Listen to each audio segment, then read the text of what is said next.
Hello, welcome to Dreamy Desk. ആ ഉരുണ്ട് വന്ന കുപ്പിയിൽ അവനാണ് ഇന്ന് നമ്മുടെ ഹീറോ. ഈ കുപ്പീൻ്റെ ഒരു മേക്ക് ഓവറാണ് ഇന്നത്തെ വീഡിയോ.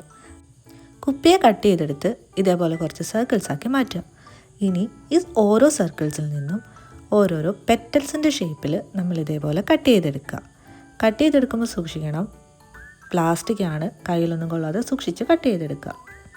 ഓരോ സർക്കിൾസിൽ നിന്നും ഇങ്ങനെ ഒരു ഫ്ലവറിൻ്റെ ഷേപ്പിൽ നമ്മൾ കട്ട് ചെയ്തെടുക്കുക. ഈ കാണുന്നൊരു പ്രോസസ്സാണ് നമ്മളുടെ മേക്ക് ഓവറിൽ ആകെ കുറച്ച് ടഫായിട്ടുള്ളത്. കട്ട് ചെയ്തെടുത്ത ഓരോ ഫ്ലവറിനെയും ഇതേപോലെ ലൈറ്ററോ അല്ലെങ്കിൽ മെഴുകുതിരിയോ എന്തെങ്കിലും യൂസ് ചെയ്ത് ഒന്ന് ബെൻഡ് ചെയ്തെടുക്കുക. എന്നിട്ട് അതിൻ്റെ നടുക്കൂടി ഒരു ഹോൾ ഇട്ടിട്ട് കമ്പിയോ മറ്റോ യൂസ് ചെയ്ത് അതിനവിടെ ബാലൻസ് ചെയ്ത് നിർത്തുക. ഞാനിവിടെ ഒരു ഗ്ലൂ ഗൺ യൂസ് ചെയ്ത് അതിനിവിടെ സ്റ്റിക്കാവാൻ വേണ്ടിയിട്ട് വെക്കുന്നുണ്ട്. പിന്നെ അതിന് കുറച്ച് ഭംഗി കൂട്ടാനായിട്ട് കുറച്ച് ഗ്ലിറ്ററും കൂടി ആഡ് ചെയ്യുന്നുണ്ട്. നമ്മുടെ പ്ലാസ്റ്റിക് ബോട്ടിൽ ഇപ്പോൾ ഒരു ഫ്ലവറായി മാറിയത് കണ്ടില്ലേ? പ്ലാസ്റ്റിക് ബോട്ടിലൊക്കെ അപ്പോൾ ഇനി വലിച്ചെറിയാതെ ഇതൊന്ന് ട്രൈ ചെയ്ത് നോക്കൂ. മറ്റൊരു വീഡിയോ ആയിട്ട് നാളെ കാണാം. ബൈ.